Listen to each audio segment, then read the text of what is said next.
wrong. Okay, so today what we're looking at is going from an equation.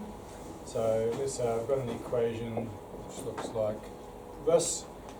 And in the past what we've done, in fact yesterday what we did is we took an equation like this, we created a table, and then we plotted points to graph that. Okay, so what we're doing today is we're going straight from an equation like this onto a graph. Okay.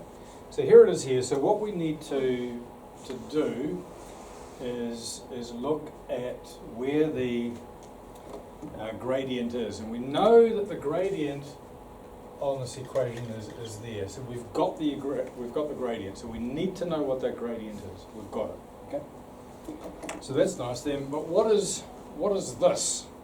Because that's also helpful. So while I've got a gradient and I know the line, I can draw a gradient here, here, here, or here. It's a matter of knowing, okay, how do I know where to start the line? And this helps me to do that, because that point there is what we call the y-intercept. I'll rub this out because that's looking untidy. So this point here, this is the gradient, and that's my gradient m, and this is the y-intercept. Okay. And I'll go ahead and I'll do the line. Somebody's nicked my ruler. I had a nice stick. It's taken my wooden stick, isn't it? So I've got my ruler. So let's go and do it, and we'll see how we go. So if that's my y-intercept, then I'm down at -3. So I'll adjust that because -3's disappeared.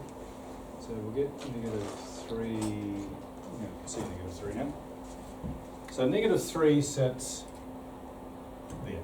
So that's my start point. Okay, so my starting point is -3. And I'll put an X there to show that that's where I'm starting. And then my gradient is 2. Now remember, m is equal to 2, but I'm just going to make, for now, write it's 2 over 1. Here's something, a little tip for you, because students will often forget, they'll go, okay, I'm going up 2, but how far do I go across? Well, it's always 1. If I'm just got a whole number like that, okay, if it's not a fraction, it's always 1. But it's handy to write that 1 in there so that I know it's 2 up and 1 across. Okay, so I'll put that 1 in there, even though there's just a 2 there. So I'm going to count squares. I'm going to go 1, 2, 1 across, and there's my next point. Then I count squares, 1, 2, 1 across, 1, 2, 1 across. You don't need to go too far. You just need to do a few of them, so that when I draw my line, it's nice and straight and lined up correctly. If I just did 2, sometimes having 2 points that are a little bit too close together is not helpful, because it means we can stray. But once I've got sort of 4 of them like that, I can put my line straight through. I think I just drew on the ruler, not on the board. Try again, that's better. Okay, there it is there. And as we've done before, I'll put arrows on there to show really that's a rule that continues in both directions for all of eternity. Infinite. So there it is there, and you can see the gradient. Let's write that down. What did we do? Okay, so I went up 2, plus 2, and then across 1. So we did it again here, up 2, and across 1. And we repeat that pattern. Okay, now you don't need to put in that red stuff that we've got there, so you can leave that out, but that's actually what we're doing. So 2 up, 1 across, 2 up, and we go 1 across. So this line is in the form of y equals mx plus c. So get used to that. Okay, so this is called the gradient intercept form of the line. Okay, so gradient intercept form of the line. And I will show you another way of doing it as well. Okay, let's just do one more just so that we're good with that. So I'm going to do y is equal to 5 minus x. Now be careful with this one. Okay.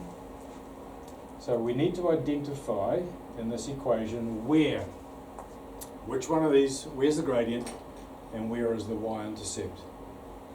Now with this problem, I need to put a 1 in there because here is my gradient. Okay.